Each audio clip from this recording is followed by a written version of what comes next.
Bismillahirrahmanirrahim. Assalamualaikum warahmatullahi wabarakatuh. Hello, good morning my student. How are you today? I hope you will be fine and you can still spirit for learning together at home. Okay, for this time we will learn about lesson 4. You can open your book page 26 about preposition. Okay, I will describe you about preposition. And now for detail, we will learning about preposition of place. Ya, sekarang kita akan belajar tentang kata depan atau kata penghubung untuk menunjukkan letak atau tempat ataupun posisi. Oke, disimak ya. These are the prepositions used to describe the place or position of the noun. They are placed before the noun. Nih, jadi preposition ini adalah untuk preposition yang akan kita bahas saat ini adalah untuk menjelaskan, ya, untuk menjelaskan di mana letaknya dan di mana tempatnya. Nah, biasanya preposition ini digunakan sebelum kata benda. Jadi preposition ini digunakan sebelum kata benda. Ya, di buku kita lihat ada across, behind, in front of, near, and between. Nanti lengkapnya akan Bu Dene berikan ya. Oke, I will describe you. Preposition of place or position. Ya, di sini ada in, on, at, between, behind, in front of, under, beside, across.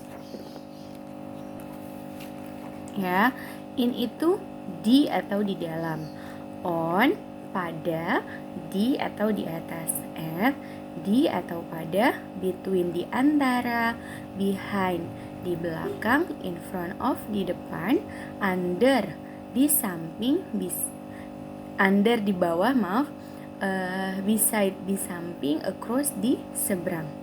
Nah, di sini ada buko, in, on, at itu hampir sama ya.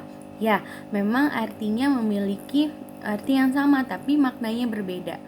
Ya, jadi in itu digunakan jika untuk letak benda atau letak tempat. In itu digunakan tidak spesifik, tidak secara jelas. Nah, on itu digunakan untuk misalnya alamat gitu, tapi memang belum jelas juga, belum terlalu rinci gitu ya. Misalnya where do you live? In Jakarta. Nah, Jakarta itu kan luas ya kan. Nah, misalnya juga where do you live? Jawabnya Jakarta on West Jakarta misalnya gitu. Ya, di Jakarta Barat. Nah, Jakarta Barat juga punya yang jelas lagi, spesifik lagi. Nah, kalau kita mau lebih spesifik lagi, tahapannya berarti kita menggunakan at. Misalnya where do you live? I live at misalnya Flamboyant Street number 9 gitu ya. Jadi kita jelasin lagi alamatnya secara jelas. Itu ya perbedaannya. Jadi in, on, at digunakan untuk kata benda jika in itu sama artinya, tapi kalau on itu bendanya itu ada di atas gitu ya. Kalau in ada di dalam. Ya, paham ya? Between di antara, behind di belakang, in front of di depan, under di samping, beside di under di bawah, beside di samping, across di seberang. Next.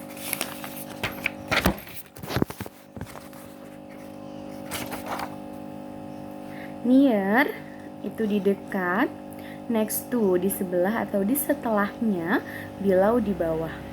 In the middle itu di tengah-tengah. Buko, below dan under sama artinya sama-sama di bawah. Iya, kalau under itu menyentuh permukaannya.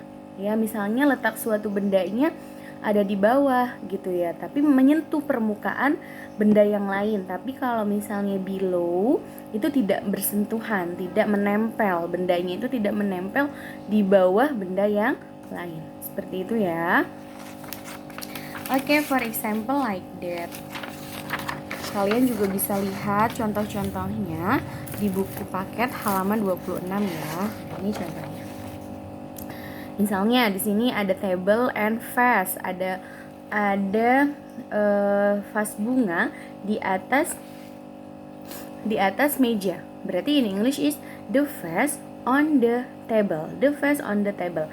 On, kita gunakannya on, bukan in. Karena kalau in, nanti vas bunganya adanya di dalam. Ya, kalau di dalam bisa juga baju ada di lemari gitu ya. Baju ada di dalam lemari. Nah, itu kita menggunakannya in. Tapi kalau ini vas bunganya adanya di atas meja. The vase on the table. Okay, number 2. It is cupboard, it is ball. Ya, bolanya ada di samping lemari, ada di samping cupboardnya. Berarti the preposition is the ball is beside the cupboard. Ya, number 3, triangle and ball. The ball is between the triangles. Ya, jadi bolanya di antara segitiga, ya kan? Ada 2 segitiga di sini dan bolanya ada di tengah-tengah. Gitu ya. Yang selanjutnya number 4. It is a table, it is ball. Lihat, bolanya ada di mana? Ya, bolanya ada di bawah, ya. The ball is under the table. Lihat di sini. Nanti gambarnya juga Bu Deni perbaiki. Jadi Bu Deni jelasin ya sedikit. Di sini jika bolanya hampir menempel di bawah permukaan mejanya, berarti kita menggunakan under. Tapi kalau dia tidak menempel sama sekali, dia tidak bersentuhan, kita menggunakannya below. Berarti the ball is under the table jika menempel benda yang satu ke benda yang lain, ya, permukaannya. Terus kalau misalnya tidak menempel, berarti kita menggunakannya below. The ball is below the table. Seperti itu ya. Nah, ini whiteboard, ini the boy, misalnya kita ibaratkan seperti itu. Lihat posisi the boy-nya ada di mana? Ada di samping whiteboard. The boy is beside the whiteboard. Nah, ini juga the boy-nya ada di depan papan tulis. Berarti the boy is in front of the whiteboard. Ada di depan papan tulis. Anak laki-laki atau laki-laki itu ada di depan papan tulis. Seperti itu ya. Bu Dini rasa cukup sampai di sini penjelasan tentang preposition of place. Jadi yang perlu kalian ingat, preposition of place ini digunakan untuk menjelaskan letak atau posisi dari suatu benda. Dan perlu diingat prepositionnya digunakannya sebelum kata benda. Jadi yang tadi in, on, at, behind, across gitu ya, next to, near, between dan lain sebagainya digunakan sebelum kata benda. Jangan setelah kata bendanya. Oke, paham ya? Oke, I think enough for detail. Thank you very much. Wassalamualaikum warahmatullahi wabarakatuh.